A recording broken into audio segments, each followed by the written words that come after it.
जयंती 1 महीने से 2 महीने तक मनाई जाती है तो केवल बाबा साहब डॉक्टर भीमराव अंबेडकर की जयंती मनाई जाती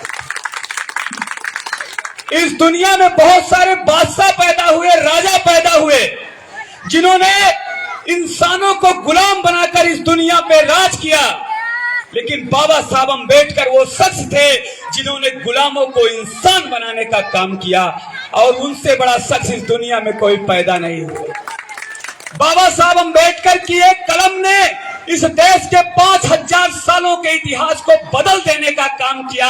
आज जो समाज कभी जिसको जमीन नहीं मिलती थी, आज वो समाज कुर्सियों पे बैठा है। जिसको फर्श नहीं मिलता था उसको अर्श मिला, तो ये कोई किसी देवी देवता की ताकत से नहीं मिला, ये बाबा साहब डॉक्टर भीमराव अंबेडकर की ताकत से मिला।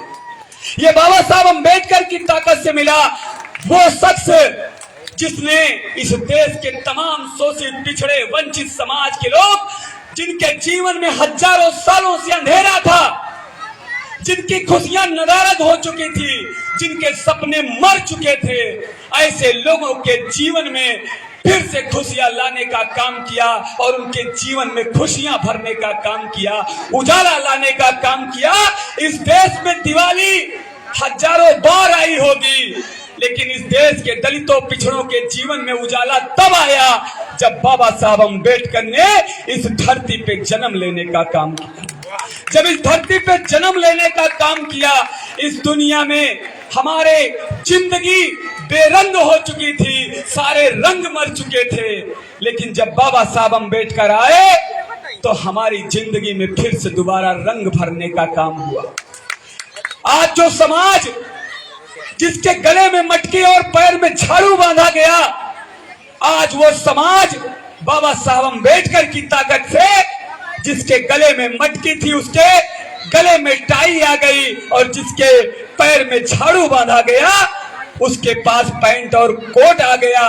ये किसी देवी देवता की ताकत से नहीं, बाबा साहब अंबेडकर की ताकत से आया। इस देश में 33 करोड़ देवी देवता पैदा हुए, 33 करोड़ देवी देवता पैदा हुए, लेकिन जब इस देश के दलितों, कुचलों को हर समय उनको दबाया जा रहा था, उनके साथ अपमान किया जा रहा था, तो कोई कोई भी भगवान या ईश्वर आपको बचाने नहीं आया। जिस तालाब में जानवर पानी पी सकते थे, उस तालाब में भी हम पानी नहीं पी सकते थे।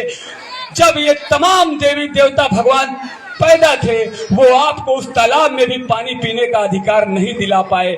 जो बड़े बड़े विद्यालय, गुरुकुल खुले हुए थे, उन विद्यालयों में हमारे लोगों को घुसने नहीं दिया जाता था। इस देश में तमाम देवी देवता और भगवान थे, लेकिन किसी ने भी ये कोशिश नहीं की कि इस देश के जो दबे कुचले पीड़ित लोग हैं, ये भी जाके विद्यालयों में पढ़ने का काम करें। लेकिन धन्य मानिए उस मसीहा का जो स्कूल के बाहर बैठा, जो जूता चप्पल के पास बैठा, जिसको स्कूल में घुसने नहीं दिया गया। उस मसीहा ने जब कलम चलाई तो आज आपके लोगों को बड़े बड़े स्कूलों में जाने का मौका मिल गया। ये बाबा साहब अंबेडकर की ताकत से मिल गया, ये बाबा साहब अंबेडकर के संघर्ष से मिल गया। सोचिए कि जिस मटके में सभी लोग पानी पी सकते थे, उस मटके में बाबा साहब पानी नहीं पी सकते थे। एक बार एक अधिकारी आया, बाबा साहब अंबेडकर स्कूल में बैठे हुए थे, और जब उस अधिकारी ने सभी बच्चे, जैसे आप सभी बैठे हुए हो, सभी बच्चे बैठे हुए थे, तो सभी बच्चों से पूछा कि बच्चों ये बताओ, ऐसी कौन सी चीज है जिसे हम देख तो सकते हैं मगर छू नहीं सकते। वहां बहुत सारे बच्चे बैठे हुए थे। किसी ने कहा कि हम चांद को देख सकते हैं, छू नहीं सकते। किसी ने कहा कि हम सूरज को देख सकते हैं, छू नहीं सकते। किसी ने कहा कि हम तारे को देख सकते हैं, छू नहीं सकते।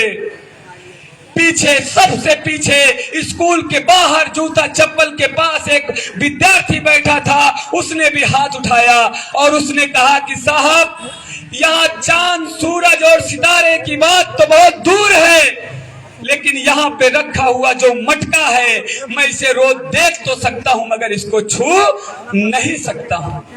इसको छू नहीं सकता हूं। ये चांद सितारे की बात बहुत दूर है, लेकिन मैं एक मटका यहाँ पे नहीं छू सकता हूं।